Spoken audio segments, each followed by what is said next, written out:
non, je sais.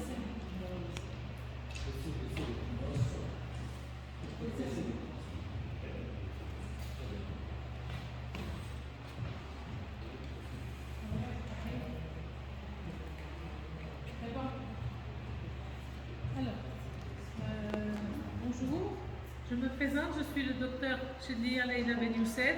Je viens de Tunisie. I am from Tunisia. Je suis la présidente de la Société tunisienne d'histoire de la médecine et de la pharmacie en Tunisie. Nous avons fait une longue route pour venir vous voir, pour vous parler de votre plante qui est la figue de Barbarie. I speak in French. Lowly, I speak aussi, je vais parler aussi en anglais pour les personnes qui ne comprennent pas le français. Mais je ne pourrai pas vous faire la conférence en espagnol. Donc, le sujet est l'introduction de la figue de Barbarie à Carthage, en Tunisie, en 1535. Donc, le Opuntia ficus indica, nopal, is the emblem of Mexico. The prickly pear of all Hindi in Africa is the fruit of India, became Sultan Muhammad en Israël. Donc, the question is, when was the prickly pears introduced in Tunisia and North Africa?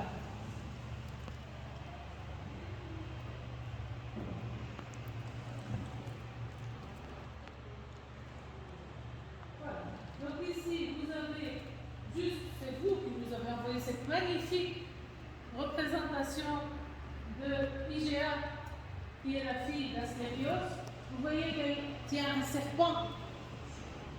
Et vous avez un bandeau de front unique, c'est-à-dire carthaginois, qui date du IVe siècle avant Jésus-Christ. Nous voyons l'emblème des médecins, qui est le bâton d'Esculape. Donc, je suis la présidente de la Société tunisienne d'histoire de la médecine et de la pharmacie.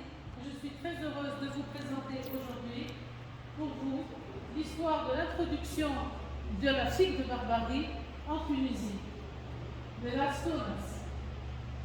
Donc, the prickly pear from Mexico to Carthage and then in the whole world. Donc, Christophe Colomb, les grandes lignes, les grandes dates. Christophe Colomb part à la découverte du Nouveau Monde et il découvre donc un monde nouveau avec des plantes très diverses. Et Hernán Cortés, qui a vécu de 1485 à 1537, part lui à la conquête du Mexique en 1524. Au milieu, il y a Carthage. Carthage qui est envahie par Charles Quint en 1535. Et le nopal, il part, donc Charles Quint emmène le nopal avec lui dans ses soupes et il part à la conquête de l'Efréria. Chez vous, vous l'appelez Carolo Quinturo à notre intérieur. C'est un empereur romain. Donc, Auguste Ficus Indica, nopal, emblème au Mexico, et c'est le Codex Mendoza qui a donné donc votre drapeau national. Vous voyez qu'il y a un aigle sur des feuilles de nopal. Donc, le nopal, c'est une plante qui est originaire de chez vous, qui a, on va faire un petit peu de matière médicale. Donc, il s'est très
très utilisés en agriculture.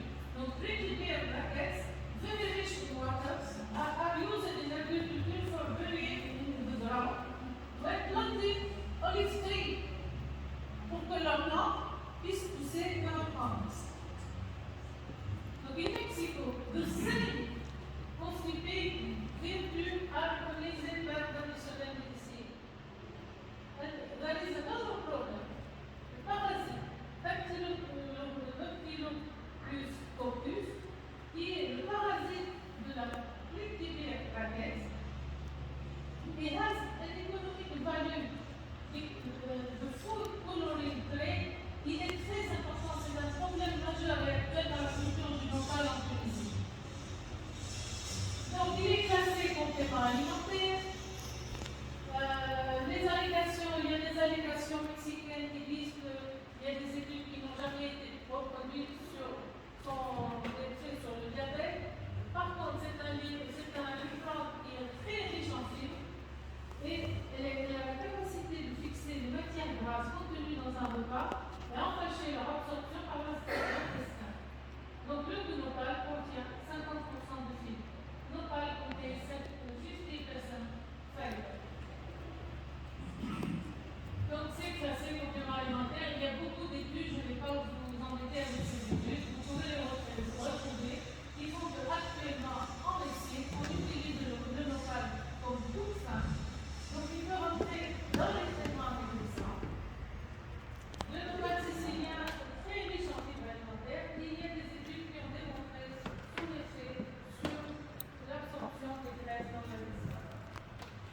Bon, là, on va revenir à notre sujet. La question est à quelle période la fibre de l'appareil a-t-elle été introduite en Tunisie?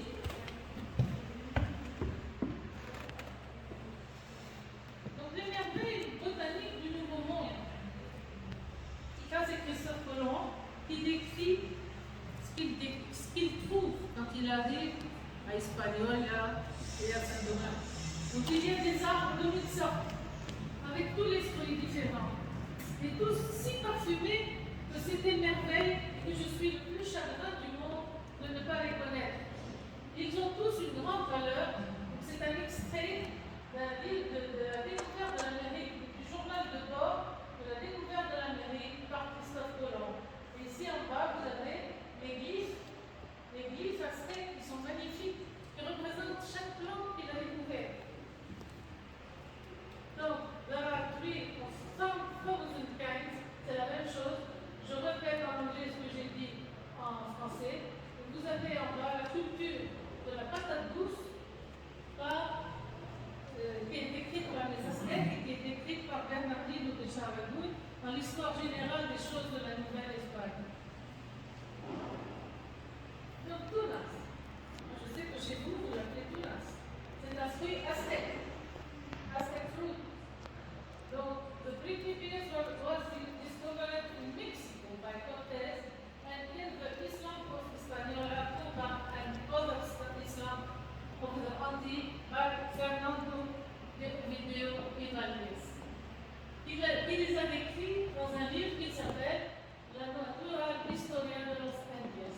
Ce sont des livres magnifiques. Ce sont des livres dans lesquels on se plonge et on oublie. On est dans un monde magnifique.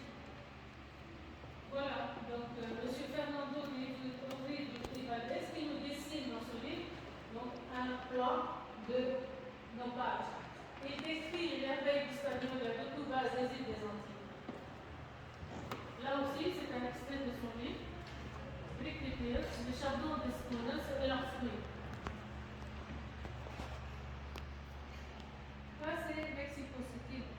Quand on se promène dans Mexico City, on trouve des feuilles de nopal qui sont en train de griller ou de scaler. Donc, la raquette de figues de barbarie grillées, découpées, c'est le street food de Mexico.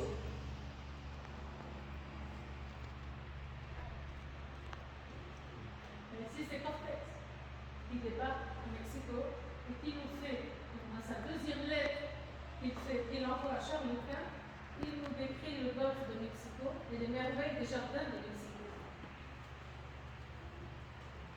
Si on rattache les deux périodes, regardez.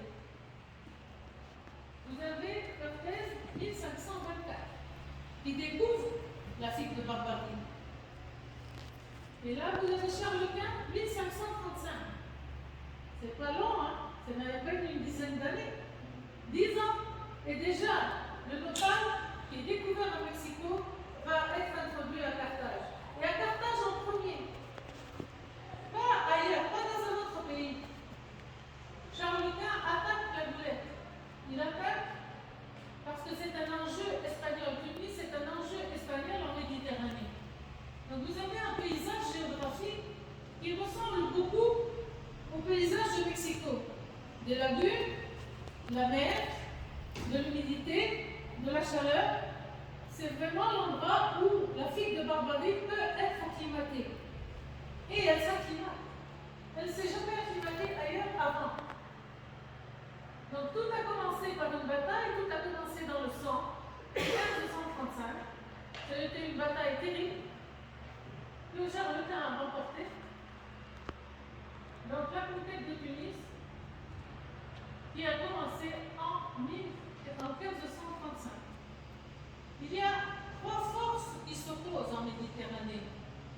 La Méditerranée, au XVIe siècle, c'est un bouillon de force. Donc, les Habsbourg, avec Charles Quint qui forment une coalition avec le roi d'Angleterre, les États pontificaux avec le pape Clément VII. Clément VII couronne Charles Quint en Italie, contre, de l'autre côté, François Ier, le roi de France. Et en 3e position, vous avez les Ottomans avec Soliman le Magnifique, et ses corsaires et ses amiraux, qui veulent dominer la Méditerranée. C'est qui va dominer Tunis? Qui va prendre Tunis? Parce que Tunis, c'est une clé de la Méditerranée. C'est un point stratégique et l'enjeu de cette mainmise méditerranéenne. Tunis tombe. Elle devient sous domination espagnole pendant 39 ans, de 1535 à 1574. Et c'est là que change l'aspect de la Tunisie et qu'elle devient le pays du nopal. Donc, le Méditerranéen peut plus opposer une force, je vais reprendre, Habsbourg, Charles V, coalition with the King of England, and en face, vous avez la France, François I, and the Ottoman with Soleiman.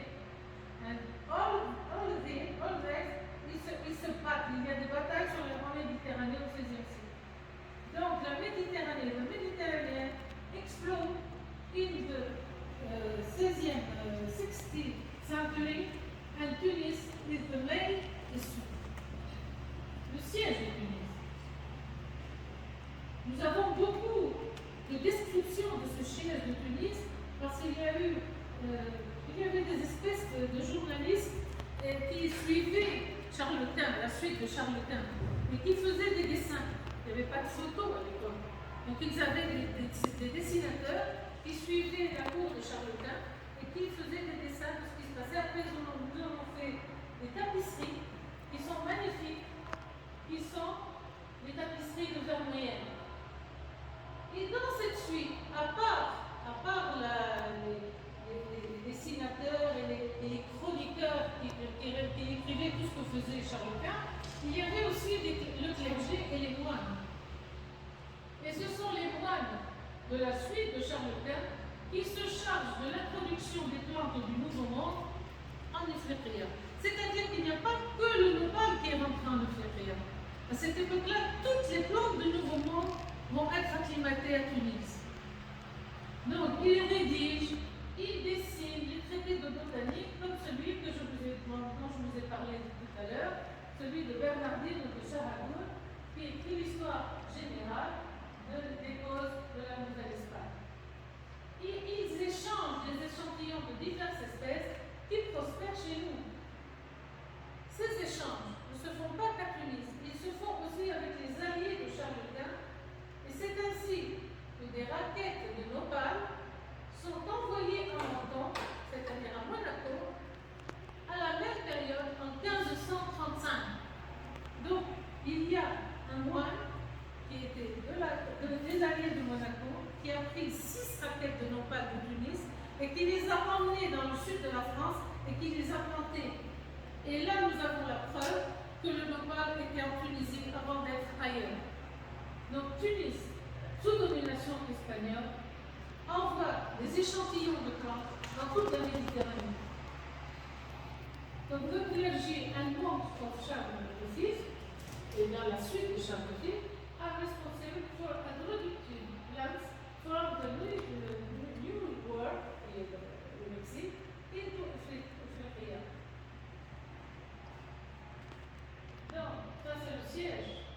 Alors, le siège, la domination a duré 39 ans, de 1535 à 1574, Philippe II. Après les Ottomans ont gagné la guerre. Donc ça c'est Tunis sous Philippe II. Et vous voyez les forteresses espagnoles qui sont autour du lac de Tunis. Mais déjà, le nopal est là. Donc nous avons eu la preuve de l'introduction du nopal en Tunisie en 1535 grâce à un témoignage qui est le témoignage du père franciscain Baptiste de Savoie, du prieuré de Carnoles, qui faisait partie de la suite des Grimaldi, c'est Monaco, allié de Charles Quint. Donc il ramène avec lui de Carthage 6 raquettes de nopal pour les planter dans les jardins de Menton. Là, ce sont les traités d'alliance et les traités de Burgos qui prouvent qu'il y a eu alliance entre Charles Quint et Monaco. Ça, c'est le jardin de Carnoles où ont été plantées les raquettes de figues de Barbarie, qui est à Menton. Donc, the Franciscan Father Baptiste de Savona, from the priory of Carnoles in Menton, is part of the Grimaldi Suite, introduced nopal to Monaco after the Battle of Tunis from nopal, which he placed in Carnoles jardin. Donc, les dénominations, les nomenclatures sont très nombreuses et très variables en fonction des pays. Donc, la dénomination du Parlement. Tunas, nopal. Mexique. Il devient en Provence c'est le sud de la France, il devient la figue de Barbarie. Et en Tunisie, et uniquement en Tunisie, il reste le hindi. Hindi, si vous entendez bien, c'est Inde, indien. Donc pour les Tunisiens, jusqu'à maintenant, c'est le fruit des Indes. C'est le fruit des Indes occidentales. Alors qu'ailleurs, la nomenclature est tout autre. On voit que directement, les Espagnols ont ramené la figue de Barbarie en Tunisie et ils ont dit aux Tunisiens, ça vient des Indes, c'est hindi. Ailleurs, il s'appelle Ricripir, Hayden Tactus, Ricuchongo. En Espagne, il s'appelle Ricuchongo. Dans tous les pays arabes, on n'a pas la même nomenclature. En Égypte, c'est autre chose. En Sicile, c'est le ficudinien. Chaque pays a un nom différent. Donc, the nomenclatures are numerous and vary depending on the country. Donc, Opusia, Ficus indica, nopal, emblem of Mexico, is the fruit of the West Indies in Tunisia. And the rest, the fruit of the West Indies. Donc, on reconnaît l'origine du nopal, rien que dans le nom. Donc, il devient la figue de Barbarie en France, parce que pour eux, pour la France, il est né en Berbérie. La Berbérie, c'est la Tunisie. Et c'est le fruit emblématique de l'Afrique du Nord. Donc, à Tunis et à Carthage, la figue de Barbarie est nommée hindi, le fruit des Indes, ou Carpus Samsa, c'est-à-dire la figue des croisés, puisque Carlos Quinto partait en croisade. Donc c'est le souvenir lointain d'une acclimatation dans la guerre et dans le sang. C'est la guerre qui a introduit la figue de Barbarie en Tunisie. Une plante que l'on croyait venue des Indes, ces Indes que pensaient avoir trouvé Christophe Colomb. Donc tout l'intérieur. Voilà, dans la guerre et dans le sang, ça a beaucoup marqué la Tunisie, cette bataille de 1535. Elle a changé la figure, l'image de la Tunisie. Voilà, ce sont donc des tapisseries fleurs Flemish tapisserie, série of the Conquest of Tunis, par Jean Cornelis Vermeyen, donc Bruxelles, 1545.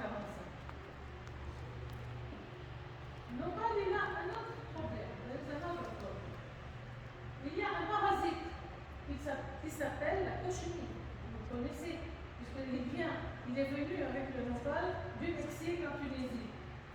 Ça, ce sont donc des dessins qui sont mexicains. Et Cortés a décrit la cochenille comme une des plus grandes richesses, c'est la grana cochenille. C'est une grande richesse parce qu'elle nous offre un colorant. Un colorant, c'est un insecte parasite du nopal qui, quand on l'écrase, donne une couleur rouge, un rouge magnifique qui sert à teindre les tissus, les vêtements. Et donc là, ce sont des extraits de Memoria sobre la naturaleza cultivo un beneficio de la grana de José Antonio Alzate Ramírez, qui est un Mexicain. Donc il nous a illustré un aztèque qui, avec une plume d'oie, essuie les feuilles de nopal pour prendre les cochenilles et pour en faire une teinture. Donc le nopal venu du Mexique ou de Saint-Domingue, acclimaté en Afrique, venu dans les soupes de Charles Quint, mais ce n'était pas tellement pour l'acclimater pour avoir des figues à manger, c'était pour avoir de l'or rouge, pour pouvoir utiliser de la cochenille sur des feuilles de nopal. C'était l'or rouge des Indiens, la poudre de cochenille qui donne cette couleur rouge écarlate si précieuse, qui était utilisée par les peintres de la Renaissance et qui est maintenant classée colorant alimentaire non toxique naturel. C'est avec ce colorant alimentaire que l'on fait les bonbons. Et il est très utilisé, donc il est classé Red 4, colorant naturel, E120, et on le retrouve dans les fraises tagada, les bonbons. Il n'est pas toxique, il est très... Donc le karma de la cochenille du nopal, Dactylopus scopus, va détrôner le kermès vermilleux issu du chêne kermès, le carmesé en arabe, crimson, calmé, carmin, véritable pourpre des rois. Et là vous avez le rôle of King Halam Adonai, où vous voyez le pourpre que revêtent les vêtements des rois de Grenade. Donc la lutte biologique devient nécessaire. En Tunisie, la cochenille est devenue un véritable fléau. Elle dévaste le Sahel tunisien.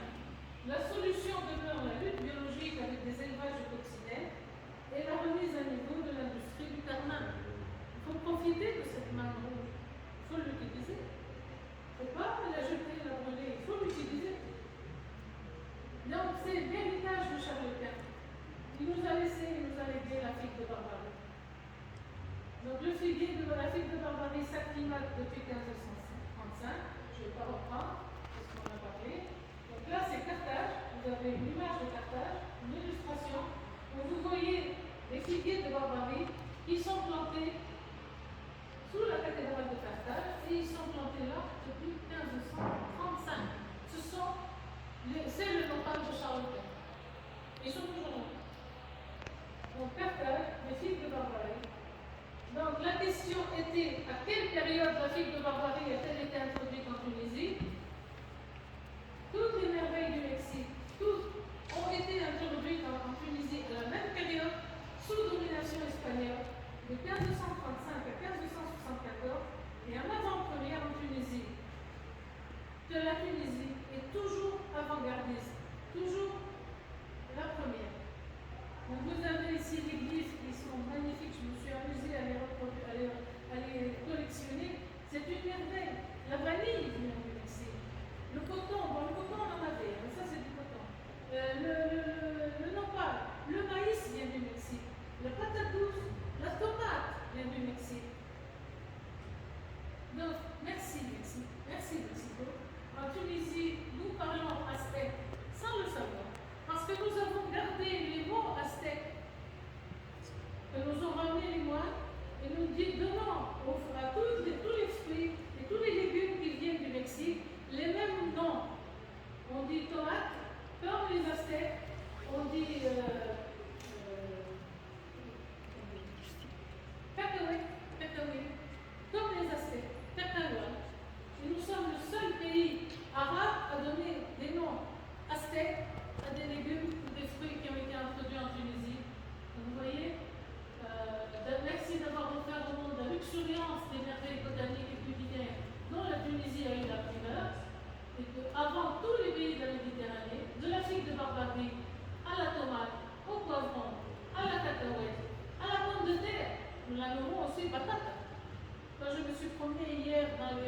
Mexico, ils étaient en train de faire frire des patates, c'était facile, je disais patates, elles me comprenaient.